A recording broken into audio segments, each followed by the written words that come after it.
You're listening to Darling Shine, a podcast by Ellidy Pullen and myself, Chloe Fisher.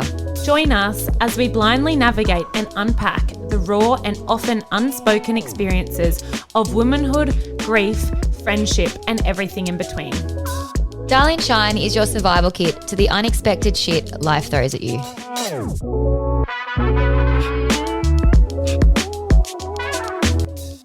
This episode is brought to you by Preen. Preen is an Australian-owned, vegan-friendly fashion brand. All their bags are made from neoprene, so this is literally wetsuit material, and therefore they're all machine washable. All designs are stylish, timeless, and versatile, from totes to crossbodies to backpacks. Preen bags make the ultimate uni, work, gym, shopping, beach, cosmetic, or travel bag. The team at Preen have been so kind in offering our Darling Shine listeners 15% off using code DARLING15 in capitals at preenbags.com. That's PRENEBAGS.com. This code is valid for a week only from today. Welcome back, guys. Hey, Chloe. Hello, happy Thursday, everybody. Happy Thursday. Chloe's been everywhere. She's been to New York, to Vegas for like the 100th time this week. And you're about to head to Miami. Yeah, we've just been, we literally just went to Vegas for the day because Paul played in the day, and then we came straight back to LA last night. So we've got a few days here and then back to Vegas on Thursday, something new. Wow. And do you get sick of it, or do you just love it, doll? I do really love Vegas. Vegas, I think, is like one of my favorite places that we do go to. It's just really hectic at the moment because it's super hot. Like it's literally 50 degrees, and that's not exaggerating. So just being outside in the air, it like burns your skin and your eyeballs and shit like that. Like it's like a really, really dry, like, you know, in Bali in Australia, when it gets hot, the heat's humid and there's like moisture in the air. There's like zero moisture in the air. So it literally... Yuck. It feels like it's like burning your skin. It's little intense. Eyeballs so zing off. When you're in Vegas, you're not really, apart from when Paul plays at the pool, you're not really spending much time outside because it's just so hot. So you're inside and the whole time. But I love it. It's so entertaining. The people watching is incredible. The people watching is so funny. I just love the girls in like the tiny bikinis with the heels and shit. It just baffles me. It's hilarious. Oh my God. It's so then funny. Actually, there's something so funny. I was telling Paul today. This girl that I was talking to at the show on just yesterday, there's always like random people behind where Paul's playing, and I don't know, I was talking to this chick and she's like, oh my God, like my boyfriend and I love you guys. Actually, this is a bit weird, but she's like, as a matter of fact, Paul's my hall pass and you're my boyfriend's hall pass. Shut up. Were you like, all right, let's go tonight then? The boyfriend wasn't there, so. Oh, bummer doll. So that was pretty funny. But that is so random. And then also when we're in New York, a girl actually came up to me at the airport when I was at the baggage carousel, and she said that she had just flown in from Australia that day. And she's like, I just listened to all the Darling Shine podcasts on the plane. Whoa. So that was pretty cool. Whoa. But yes, this week we are going back to Vegas on Thursday, and then we fly straight out Friday morning. And Paul, there's a club called Space in Miami. And it's like one of those ones that's like open basically all night, all through the whole next day until pretty much, I think it's open all day and all night. But basically Paul's doing the first time they've ever done the same artist 2 mornings in a row, I guess. So it's been sold out, which is pretty amazing for a first time. And then they also, so I think he starts at 3 a.m. It's like a bit of a marathon, this one. It starts at 3 a.m. and then he reckons he'll probably play until like 10 or 11 or 12 the next day. So I'm like, that's like a really long time. I don't know what I'm going to, oh my God, that's how I'm going to keep myself busy for that long. He is such a weapon. I guess he's just absolutely ripping at the moment as well, because he's had to make up for lost time, like having last year off and stuff. So it's and I think those the longer shows as well, they get into like a bit of a journey. So but yeah, we definitely in a journey in their heads. Yeah, sure. Far out.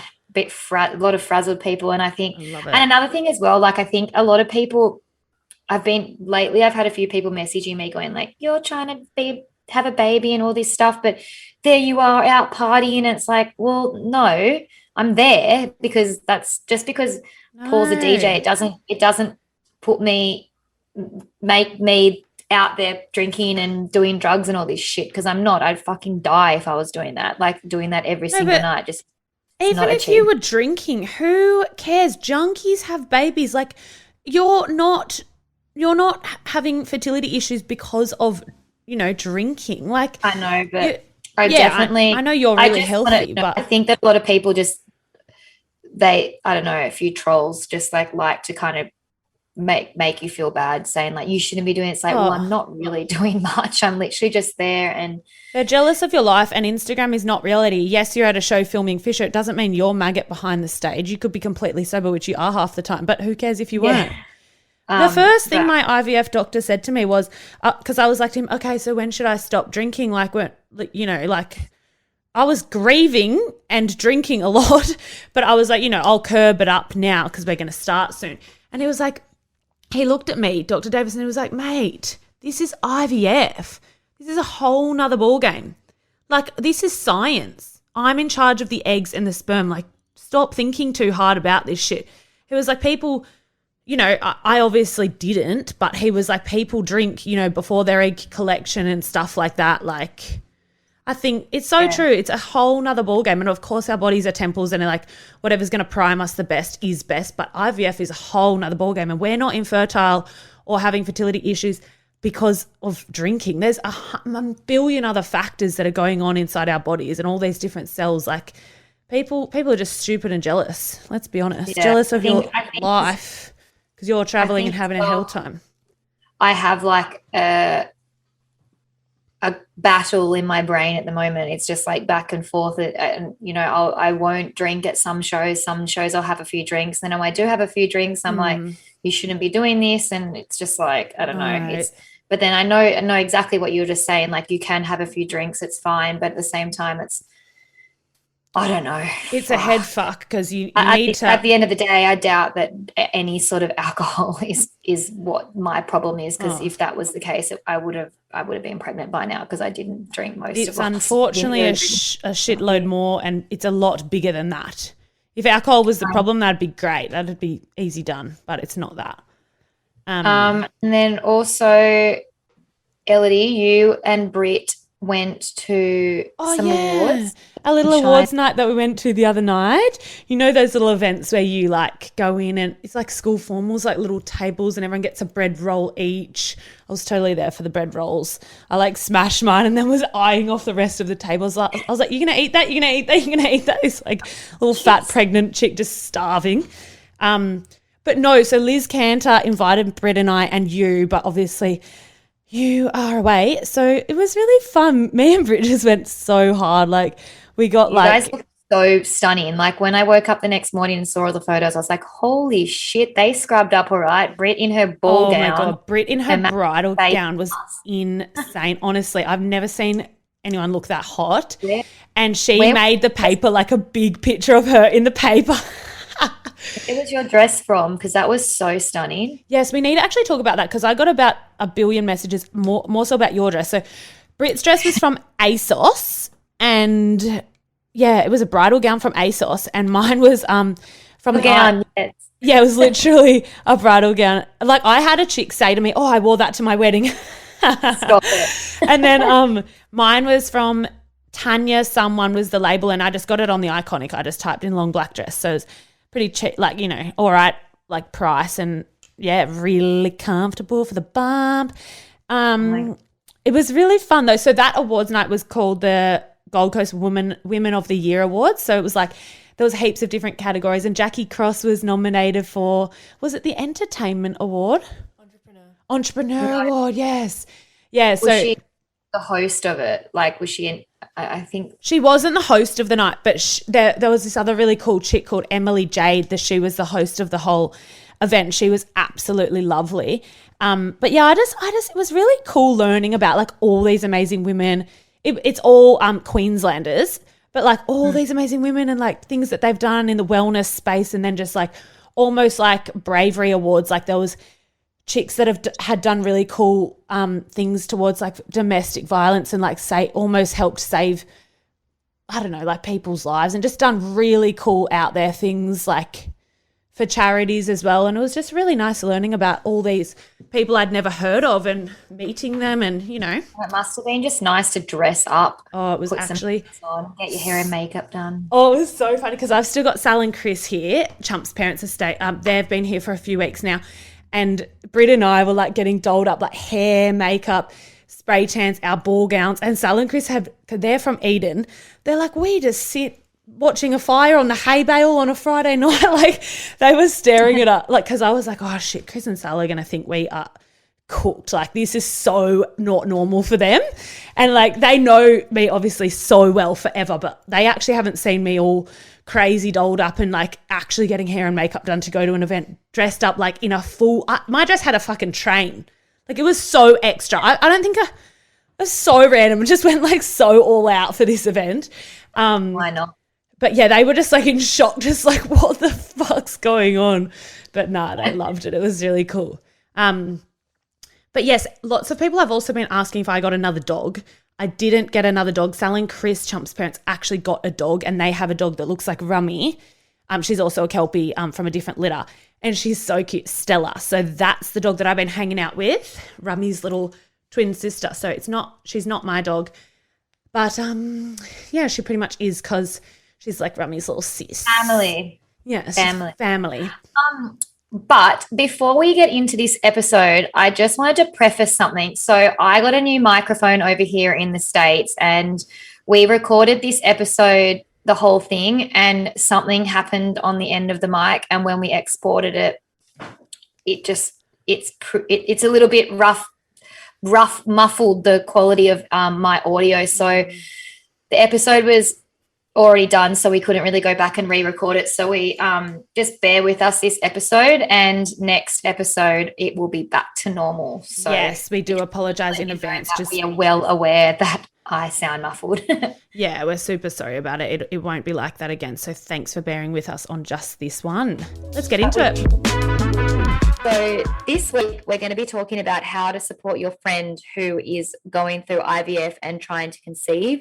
As you all know, I'm a part of like a lot of Facebook groups that are women that are struggling with infertility, that are going through IVF, everything about that. And I feel like a hot topic that's across all of them is how friends can support friends going through IVF. And I think a lot of women get quite upset and get vocal in these groups because they've lost friends during going through IVF, if that makes sense. And I think that a lot of them feel like that their friends don't understand them, and they just don't get what they're going through, and it puts a strain on a lot of friendships. And I think when you're going through IVF, there's a fine line between like some people obviously do it really privately and they don't want to tell their friends because then their friends are at them every 5 seconds. How'd your transfer go? How'd your collection go? Where are you at now? And it can be a really grueling process, especially if it's a long one and you're not getting pregnant in those first few months. But then also you do need that support. So I mean, everyone just chooses to do IVF in a different way, whether they want to share with their friends or not. However, if you do share with your friends, the support's welcome, but people do tend to say the wrong things. So we're just going to go through, some do's and don'ts, how you can support your friend going through IVF, and say if you're pregnant and you're about to break news to your friend who's really struggling to conceive, just ways to help them feel heard and supported while you're both on your journeys. Because I think that that's a question that we both get asked a lot, and a lot of people write into us on Instagram saying, I've got a friend that's going through IVF. I've got a friend who's just had a miscarriage. I don't know what to say. What can I do to help? Yeah. So that's what we wanted to dedicate this episode to try and give you guys some strategies and some ways to help and support friends that are going through it. Yes. But first, I wanted to speak to, and she is so bummed that we're doing this, but I was speaking to Ellidy earlier, and I was saying I want to hear from someone who hasn't gone through IVF or doesn't know the ins and outs as much as we do. Obviously, it's different for you to watch me because you've been through it before and you kind of know how hard it is, and you know all the little bits and pieces, but I wanted to speak to Brit and I wanted to speak to our producer and ask her, how do you feel like when you're seeing someone like myself or someone like Ellidy before she was pregnant going through this? Like, how does that make you feel? And have you learned something from this podcast up until now? Oh God, I've learnt a lot. You really have opened my eyes. I mean, I think as a mum, I have a 2-year-old. Like I've always looked at her and felt grateful, but now I look at her and think, I love you, you're amazing. But I honestly think of you straight after that, Chloe, because I think far out, like you are going through so much pain and longing and torture, and it's just so unfair. And it really does open my eyes. And I really do think though that you will have a baby one day. Like I think science is amazing. You will, but I feel impatient for you. I feel just like frustrated and think, why can't we just fast forward to the bit where you have a baby, you know? It's so true. But I don't know. I feel grateful that you guys are talking about it. Because I have learnt a lot too about ways to, like even just saying to your friend, I've been researching miscarriage and ways to help you. I think they would find comfort Totally. in that even. So I listened to this podcast. 100%. Yeah. Because it would go, oh, wow, this person really cares and thinks how. Yeah. But I don't know. What do you think that people should and shouldn't say? I think a lot of people automatically think, I can't imagine what you're going through. And I mean, with what I go through, like I've been through IVF as well, but like also losing Chumpy, people are always like, I can't imagine what you're going through. And I mean, obviously, I can't even imagine what I'm going through. You can't imagine what you're going through. Like it's what we're going through, we never imagined we would go through. But it's not hard for friends to quickly do some research, try and put themselves in your shoes, you know, and try and understand. And yeah, opening conversations up like this is super important to help our friends deal with us. So yeah, let's get some do's and don'ts of what things you can say. And just remember, it's not about what you say, it's just about how you can be there, even from afar. It's also not about trying to make you feel better as the friend, because I think a lot of the time people are trying to like, you know, at least this, or talk about like platitude. Or the at leasts and the justs. Yeah. They do suck. Yeah. And like by no means we're not getting on here to drill anyone and make anyone feel bad. And obviously everyone is just always trying to help, but there are definitely some ways in which it doesn't make us feel good. And that's what I kind of wanted to relay back to you. And I've written a few down and I'm gonna rattle them off to you guys because at the end of the day, we just want to help you. Yeah. And we will follow on from these don'ts to some do's. So bear with us. Yeah. So I think the first one that I had down was, don't tell someone to just relax. How annoying is it when you're saying, you know, like say if you're in a heated conversation with someone and people are like, just calm down. And you're like, it just makes like, you that doesn't help. No, that doesn't help. And it's like a lot of people are saying as well, they're like, the less you stress, you know, stress doesn't help. Stress, and it's just like, no. Well, for a start, stress and infertility is like a myth. So you can stress. You're allowed to be stressed. Of course, you're going to be fucking stressed. And we're going to go into stress and infertility and how stressed women who are going through this are in comparison to some other conditions a bit later in the podcast. But just do not tell someone don't stress. Of course they're stressed. And it's so easy for anyone who's not going through IVF to say, you know, when you stop thinking about it, it'll happen. And it's like, well, now we're already going through IVF. We're paying for it. We've got these appointments coming up. We've got like happening this month. You can't not think about it. And it's so insensitive for people to just say, stop thinking about it, it'll happen. Like IVF's a whole nother ball game. Yeah. And then another one that I had was like comments like, just enjoy being able to sleep in, just enjoy being able to travel. Just like, no, don't. That doesn't comfort me at all. Saying just.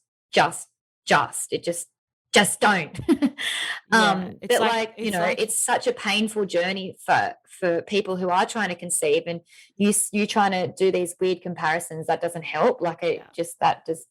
that it just makes you a little bit frustrated, and Mm. those just sentences, as soon as you're about to say something to someone and it starts with a just don't. Yeah, just or at least it's just Just not on don't like do it. yeah. The opposite. To At like, least Chumpy's in a good place. It's like, no, I don't, he was in a fucking better place before.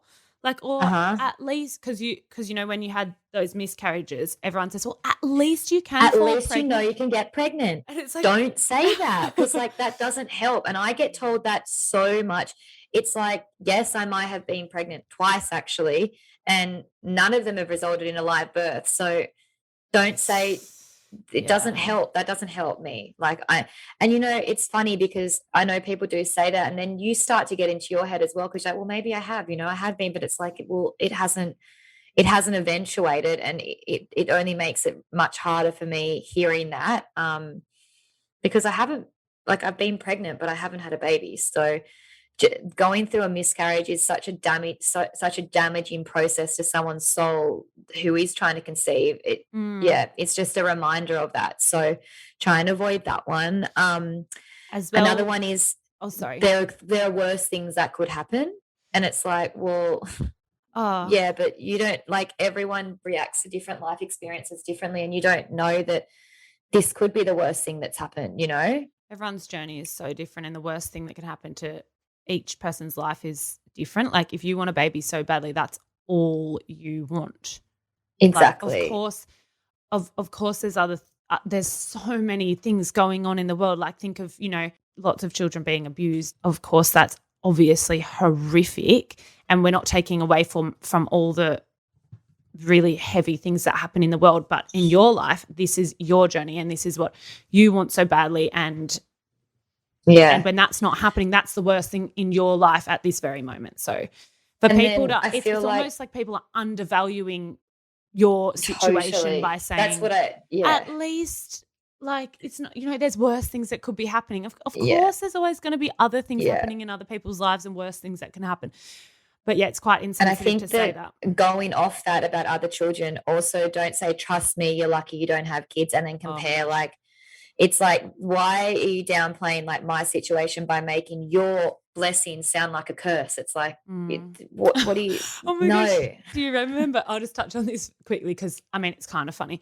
That chick that messaged you and she was like, mate, I've got 3 kids. They fucking suck. Don't do it. Don't have them. You're lucky you can't fall pregnant. And I mean, although we can laugh about that because we know she's coming from a weird place, we wanted to punch her in the head when she said that because we were like, excuse Yeah. me, we would die to be in your position. I was just like, with a whatever you husband do, and 3 don't kids. say that to somebody who is struggling to Literally. conceive. That is just like the worst thing ever. People say the funniest things, and it's coming from them feeling awkward and not knowing what to say, when really it's almost best for your friends to just come and just fucking have a cry and say to you, this is shit. You don't deserve this, Yeah. and I'm so sorry.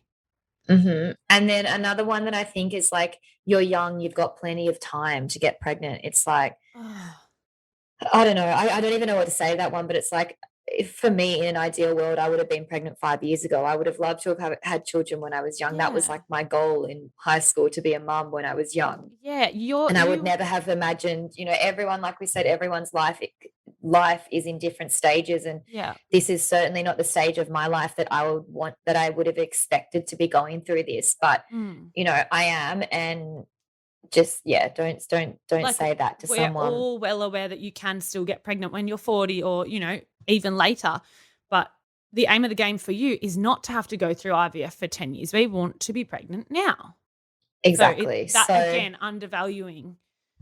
And then the last one that I have, and this is a big one for me, is don't complain about your pregnancy to me. Don't, like, look, I love you to death, but the last thing that you should be doing when you've got someone who's struggling is to, when you're pregnant, be whinging about how sore your back is, or how bad your morning sickness has been, or like, that is all completely valid complaints, Yeah. 100%. But just pick the person that you you talk about that too, because there's someone sitting, for example, myself, I'm just speaking for myself here, but like, there's someone sitting that back there on the other side of that conversation going, I would give my left arm to be in your position right now, suffering from morning sickness. So just be mindful of that, because that one's a big one for me, and that one really hurts a lot.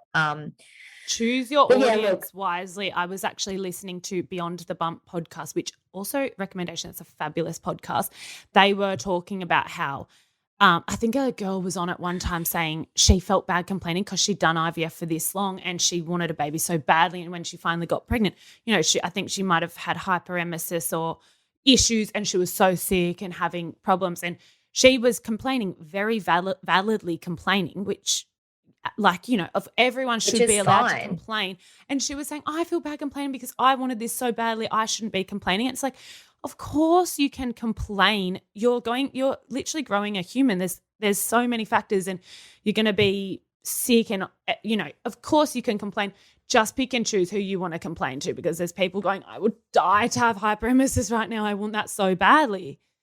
So yeah, totally. Yeah, no, we're not 100%. saying don't complain about your pregnancy. Just don't complain to your friends that are, dying to be in your position.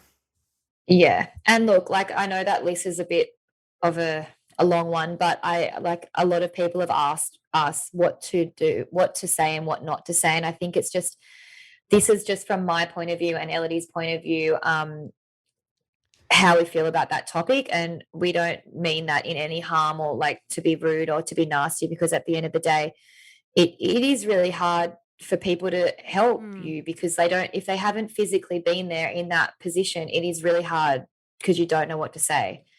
Yeah, we don't want it to sound like there's a lot of don'ts.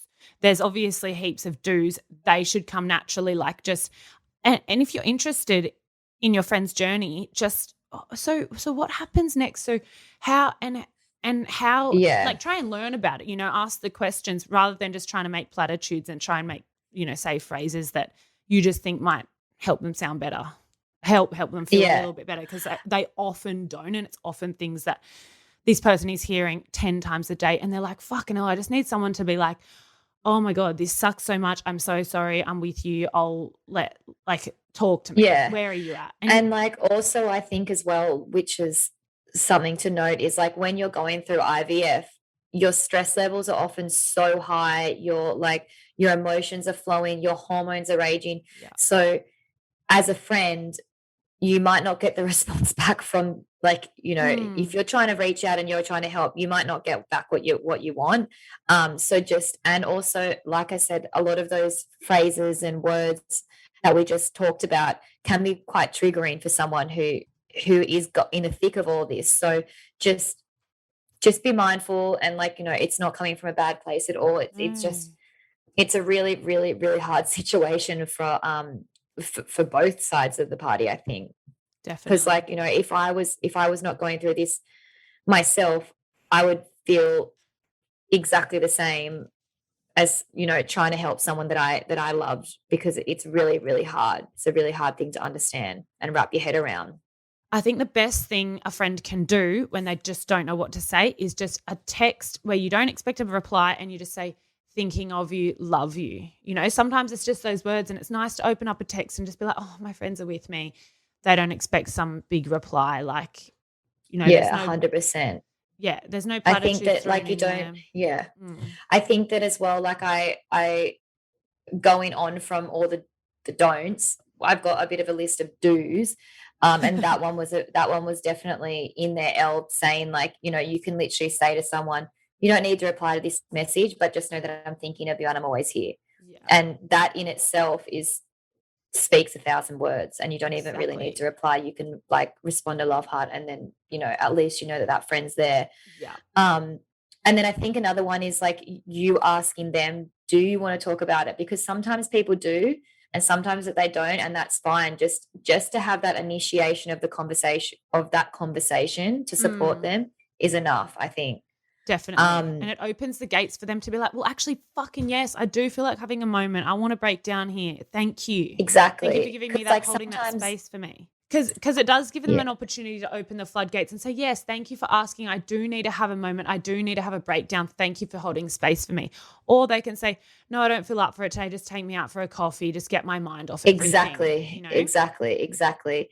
And also, like, you know, a lot of people are always like, what can I do to help? You can ask, what can I do to help? Most people probably will say nothing, but then it's just a matter of drop them a letter, like literally Ellidy would rock up to my house most of the time when I'm going through like really low moments. I don't want to see anyone. I don't want to speak to anyone. People call me and I will not answer. But it's the people that Ellidy will just literally rock up at my doorstep with a coffee and we'll sit on the couch. We'll have a cuddle. We'll have a cry and just have a chat. Yeah, I remember when you were in Sydney and you had that miscarriage, the recent one, and Erica was like, what should I do? I need to go and see her, but I don't know what to do. And I was like, you know what? She's going to say she doesn't want to see anyone. She's not going to answer her phone. I said, just go over to her house. And Eric was like, I completely agree. And you called me later and you were like, that was the best thing ever that Eric just rocked up. I needed someone then, but I didn't want to talk. I didn't want to. The thought there of was having someone over. Absolutely no way I would have been like, come over. I would have just been like, yeah, like there's no way. You wanted to hide. When she came, she literally came to my doorstep. She had a coffee. She had a bunch of flowers. She had a crystal, and we literally just sat on the couch and bawled our eyes out together. And then we went and got McDonald's. And we went and I hadn't eaten all day, and we just went and washed it down with some McDonald's chippies, and then she went home. And I was like, wow, that was so freaking nice. Like that's a true friend, you know? Good girl, Ezzy. And love you. Little Ezzy, she's so cute. But like at the end of the day as well, like no one expects you guys to be superheroes. Like you I know we're putting a lot of, we don't mean to be putting pressure on you. Like, I mean, don't just rock up, read the room. If you're a really close friend, yes, just rock up. Like, you know what, you can kind of. And like, I think as well, like imperfect support is better than no support at all. Yeah, like, exactly. At least you're trying. And I think that like, I guess the last thing that I want to say here, and I think that Ellidy's touched on it quite a few times, is educate yourself about infertility. It is insane, like how much information there is on the internet. Read up about it, not just so you can offer advice, but you can offer understanding. Like you get it. You don't necessarily need to come out there with all the facts and stuff like that. Literally, just so you understand it better. It's so easy. The worst thing you can do is avoid your friend because you're not sure what to do. Like go in hot with a big cuddle and a cry and do some research. Do not just avoid them because you don't know what to do or say. That's the worst thing you could probably do. It'll cause a bit of a bridge between the relationship too. Yeah. We don't ask much, do we? No, but I think there'll be so many people going through IVF that are like, fucking oath, my friend needs to listen to this. I hope that I hope that this information that we're giving you like helps, because like obviously at the end of the day that's what we're here to do. We really want to try and help you guys to be able to support friends, and it works because I'm obviously going through it. Ellidy's been through it. Britt hasn't been through it. There's like a few dynamics in the room that we have all different outlooks of it all. So we're really trying to cover all bases. But there's this one thing that as well that I wanted to speak about, and I got sent the other day from someone this article, and I'm pretty sure it was written in the UK, and it talks about infertility and stress. And after reading it myself, it really it kind of rattled me a little bit, and it made me think about my situation. And I feel like when you're going through IVF and like your emotions and everything like that, and your stress and your anxiety, you're always kind of putting a thumb on it. You're always trying to downplay how you're feeling. And you shouldn't be allowed to be feeling like that. You just need to get on with it. It's all that's going through your head. So when I read this, I was like, wow, this is fucking legit shit. And I really hope that when I'm going to read the statement out to you guys, and it will give you a better understanding on what and how people are feeling that are going through IVF. So it basically talks about the stress levels of women who are trying to conceive. And there's a study, and I don't know how many women were in the study, but basically Yeah, it says the stress levels of women who are trying to conceive are under the same to that of a woman diagnosed with cancer or HIV or AIDS or anything like that. So it's basically the cycle of hope and then having your hopes thrown out the window, and the fact that everyone around you is potentially getting pregnant. They're real facts, real and stats. that is the level of stress and anxiety and almost depression that women are going through who are struggling to conceive. And it's comparable to women that are going through cancer. And that was just through women in a study and their levels. And that was just what came out of that. So really yeah, like, I don't know. I think that I hope that kind of puts into perspective for a few more people. Cause it kind of did for me, that like a lot of people are going through stuff through behind closed doors and you just don't even know about it. Infertility is no joke. It's so serious. But another part of the article, which I found really sad, which says, not surprisingly, recent research documents that infertility patients consistently report significantly more symptoms of anxiety and depression than fertile individuals.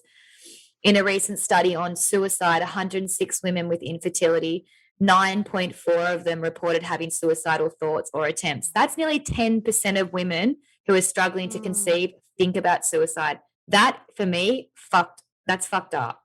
Yeah. It's fucking so sad. It like makes me want to cry because I'm there. Like I'm not thinking like that right this second, but I completely understand where that is coming from because it is 100%. So unbelievably hard. And, you know, it's often a silent struggle. Yeah. I'm vocal about it. It does help me by talking about it, but there are so many women out there that do not talk about it. And these are your friends. Yeah. People that are listening to this right now, they're your friends that are going through this that you might not even know. So I don't know. Well, it's their choice whether they want to share it or not. And I think it's fine. That's what I'm just trying to say, the support that like, you know, you just have to understand that the depth of how people are trying to cope with this. That's such an those stats just made me so rattled. And it is true in IVF, if you're going through rounds and you're getting nowhere, and especially with no answers and the tests aren't showing up much, you literally do feel like there's no light at the end of the tunnel. 100%. When I break that down with those stats about, you know, cancer patients and HIV and AIDS, it kind of doesn't surprise me in a way, I guess. Like you literally just don't. It's not like, and I've done this a million times. I remember when, you know, you plan your life. Like I remember I was talking to one of my best friends, Danielle, on the phone the other day, who asked me to be a bridesmaid for her back in February last year. And her wedding was this February, just gone. And she was like, I know you're probably going to be pregnant then, but do you want to be a bridesmaid? You'll probably be due, or like you'll be really fat then. And I was like, yeah, fuck, we'll see how we go. But like, hopefully Chump and I are pregnant like this month or next month. Like you plan ahead, you know, and he was going to be at the wedding and I was hopefully going to have a newborn or something by then. Like, and you do that all the time. Like the amount of times we're like, oh, imagine our babies this Christmas. They're going to be so cute. We'll dress them in little twinning clothes and like, and then all of a sudden you actually can't see this light at the end of the tunnel. I know. And kind of all the plans I'm 30 next month, and I've only ever had one life goal, and that was to have a baby before I'm 30.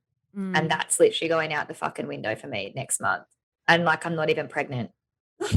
So it's so far from that one. Literally, like, I'm not a career driven person. Like I work, I've always worked.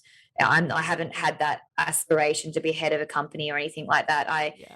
My one main goal in life was to be a mother, and my one main goal was to have a baby before I'm 30, and that is fucking done. So I still can't believe that I'm actually still not pregnant. It's still. And I even sit here and I want to say, it's going to happen, Chloe. And that's even fucking annoying for you. I'm already about to add that to my fucking list right now. Stop saying it's going to happen. The amount that I get told that, I'm just like sick. Well, it's not. But when happens? When's so it happen? Like I even saw. We can't all be perfect. I saw that psychic. And she told me that I was going to be pregnant within 2 months. And it's funny because I was approaching that 2-month mark, and I literally found out that I was pregnant the most recent time 2 days before the 2-month mark. Like, so she picked it, she got it. Like, I was pregnant, and obviously I've lost the baby now, but it's crazy. Like, yeah, I don't know. I know it will happen, but just, yeah, Yeah. don'ts. I'm going to add Not that to the sick of don'ts hearing list. about Don't it. say it will happen. Yeah, exactly. But I guess like following all on from the stress levels and all that sort of stuff, like, again, it's really hard for someone that hasn't been through it to know exactly and really understand the course. So like the only real thing and the only real tip there is just be empathetic. That's like my main. Just try and understand their situation. Just try and Don't think you understand have the to chime in situation. with some special words. Just be there. Yeah. The other thing, if if a friend's falling pregnant around a friend that's really struggling to fall pregnant, it can be awkward and it can be a really hard topic to broach for the person who's pregnant.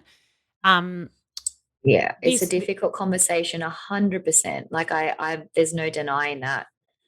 But at the end of the day, if pick up the phone, have that chat with your friend, be there for them in their journey, understand what they're going through, and then tell them, we are pregnant. At the end of the day, the friend who's having trouble conceiving, bottom line is they're going to be so happy for you. If you're a good friend and you're understanding their situation, they're going to be at the end of the day so happy. They just wish that they could be on the journey with you and be pregnant as well, and you could both bring your kids up at the same time. Of course. But yeah, never ever think it's okay to just send a random text message or let your best friend find out from social media or something. That girl deserves a phone call or a hug in person. She deserves some comfort in what she's going through while or before you broach that news with her, for sure.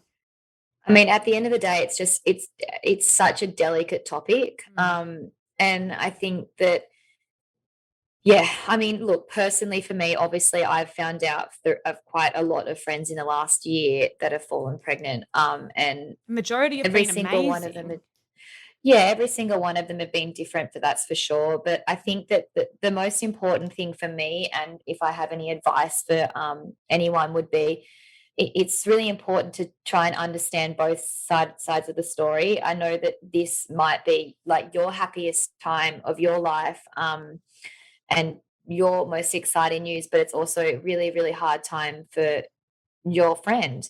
So it's really important that you address both sides of the situation, make them feel understood. Yeah, I don't know. I think that. And the other thing is, sorry, Chloe. No, you go. I was just going to say, the other thing is, lots of people, and you know what, you actually probably haven't heard this, maybe because I'm pregnant, I'm hearing this, but like lots of people will be like, oh, so good. That was the first time we tried and we got pregnant. And I'll just be like, wow, good on you. But hang on, just be careful who you say that to. And it's again picking and choosing your audience.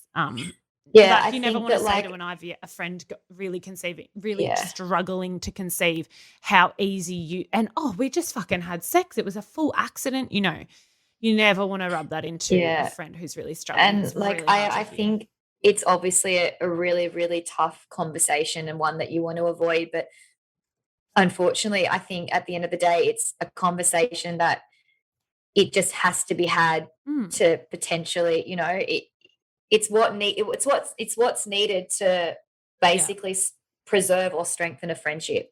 I think that if you think that you can just dismiss someone else's sort of situation, that's heartbreaking. If you're a good friend, you go in guns blazing, you bite the bullet and you be with them on their journey and you tell them what's happening in your life. That is literally, it's never going to be easy, but that's just what you do.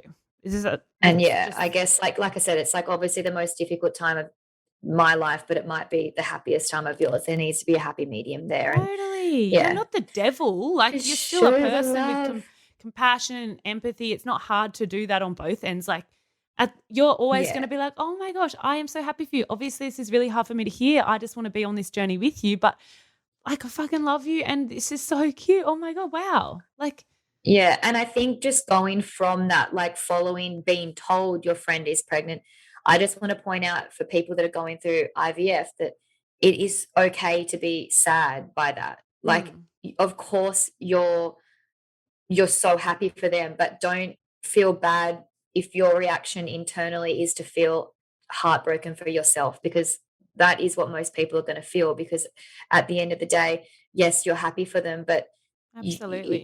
it really it makes you feel like a failure, because you can't do it, and it's really, really sad for you. Yeah. But like, you're okay to feel like that. Like, And it's not that if you're not any less happy for them, it's just okay for you to have that moment for yourself. And for the friend that's told, your IVF friend, be respectful that if that person wants to have some like self Absolutely. time, and like, because it is a lot to process. And like I said, I've got 15 friends that are pregnant at the moment, and every single one of them has told me in a different way.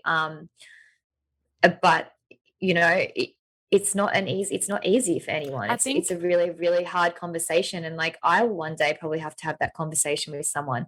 I mean, maybe I don't have, I don't have any friends left I think Tashi was a beautiful example. trying. That are trying. It's just, I'll be able to tell you guys all, but I think Tashi was Yeah. a beautiful example. She called you, knew that you'd be emotional. She held space for you, gave you that moment to cry. She was probably crying with you, and then she told we you had her a news. massive cry, and I was like, And- of course I'm not crying, because I am sad for you. But you're I sad. think that- You that- are sad, and you're sad for yourself, and it's just an emotional thing to hear in a conversation, and that's absolutely fine. You're allowed to cry. You're allowed to feel emotional. It doesn't mean you're not happy for your friend. And the I friends, feel the like friends as well need to for me, that was like one of the last ones for me to have found out. So I think at that point I was like, I literally joked to her when we were just talking. We had like a big chat before she told me, and I was like, oh my God, you're pregnant, aren't you? And she's like, yes, I am. And I just cried and she cried. And it was just like, wow, this is a lot. Okay, no one else call me and tell me you're and pregnant there's just right this no second. part of her that would have been offended or been like, why are you sad? No, She no, completely it wasn't understood. like And that. that's just all about having that empathy as a good friend. So yeah, just keep these things in mind. If you are in that position, just bite the bullet and hold space for your friend. At the end of the day, she's always going to be happy for you. And I know I've said that 100 times, but let her be sad if she wants to be as well, because it's not personal. It's not like personal attack on you. That's exactly right. It's not personal, for sure. Yeah. But yeah, so I think that kind of wraps up this episode. I don't want to go down the rabbit hole any further, but I really hope that you guys have actually got a lot out of this, because I know that if I was on the other end of this, these are all the kind of the questions that I'd be asking, because we know that everyone's only got good intentions and they want to help, but I'm hoping that my voice and Ellidy's voice, who have been through this, can be of some help. Yeah, and it is a hard conversation to have, and like, even as we're discussing it, I'm always thinking, gosh, so the people who haven't gone through it or don't know what it's like are going to be like, wow, these two are just so negative about it all. But I mean, yeah, then there's going to be the other end of the people that have been going through it, or the people that have close friends going through that will hopefully understand, and I don't know, just open. And I think that article as well is like a really good,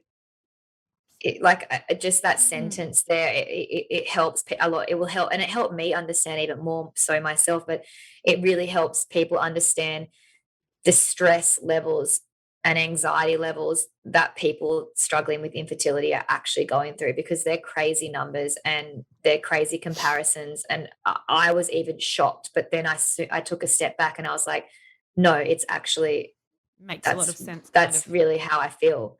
So we'll add that research to the show notes, those few articles that we found. They were super helpful.